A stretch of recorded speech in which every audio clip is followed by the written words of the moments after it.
I want to tell you about the first sign that the flu epidemic could be starting to peak. Tonight, 47 states are swamped by the virus. Only 3 states have escaped the worst of the outbreak: California, Mississippi, and Hawaii. But there are some new clues to show you tonight, stirring hope. And ABC's chief medical editor, Dr. Richard Besser, is here to show us. Rich. Yeah, tonight I'm cautiously optimistic. There is finally a sign in some of those southern states hit earliest and hardest that the peak of the flu epidemic has passed.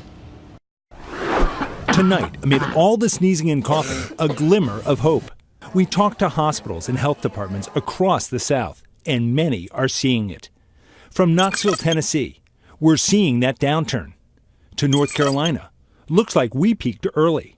But it's not universal. Even in the same states, some hospitals are still getting slammed. Our numbers don't yet reflect a downturn. A doctor from Duke University Hospital, also in North Carolina, tells us. This year's flu season hit early, November 25th, a month earlier than a typical one.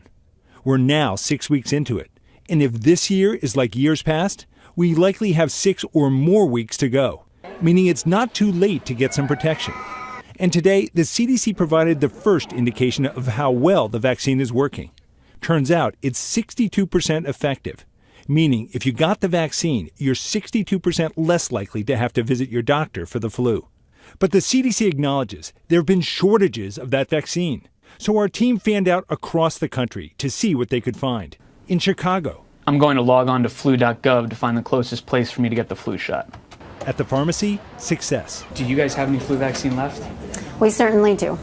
In New York City, another success. So right now you're administering about 10 vaccines an hour? Yeah. But in Gulfport, Mississippi, our first call came up empty.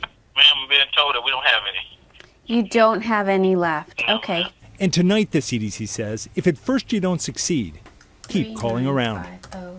So with these weeks left, Rich, can you get the flu twice? You know, unfortunately, you can. There's at least 3 strains of flu that are out there. So if in October, November, you got one strain, you're susceptible to those other ones. So it's not too late to get protected. So the flu shot still matters because you can get it again anytime. You can. And what about those 3 states that appear to be spared the worst? Any reason why? Yeah, I mean, it's the way flu works. It'll start in one part of the country, and they'll see a big wave, and then it'll come down, and then it moves around. And they are not going to be spared in the end. It's going to get there. It happens every time. And California, for some reason, is often late. They're going to see the flu. All right. A bold prediction there. Thank you so much, Rich. And as we make our way through these weeks of the flu, nearly 40% of us are also using so-called complementary treatments, those herbs and remedies we see in the drugstore and in kitchen cabinets.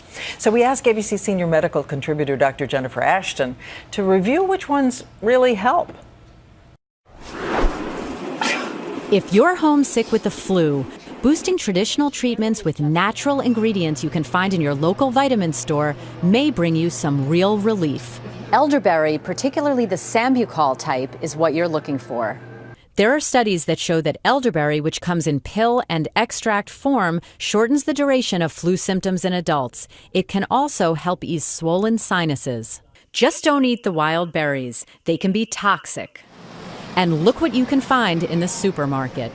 In the spice aisle, you might want to reach for a jar of turmeric.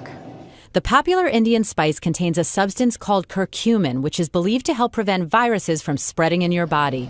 And what about that old favorite? Chicken soup. Your mom might have been onto something, and there's actually science behind it. Studies have shown that homemade remedy can help clear up congestion. And one prominent journal reported that chicken soup actually affects your body's white blood cells, holding them back from creating congestion in your body, meaning less coughing and less sneezing. And it's not something seen with any other soup. Now, more research needs to be done on these and other treatments, and it is important to remember that complementary medicine should not be a substitute for traditional medicine, Diane. But these things do intrigue you. Indeed, they do. They do intrigue me. With the possibility they do help. Okay, thank you, Jen Ashton.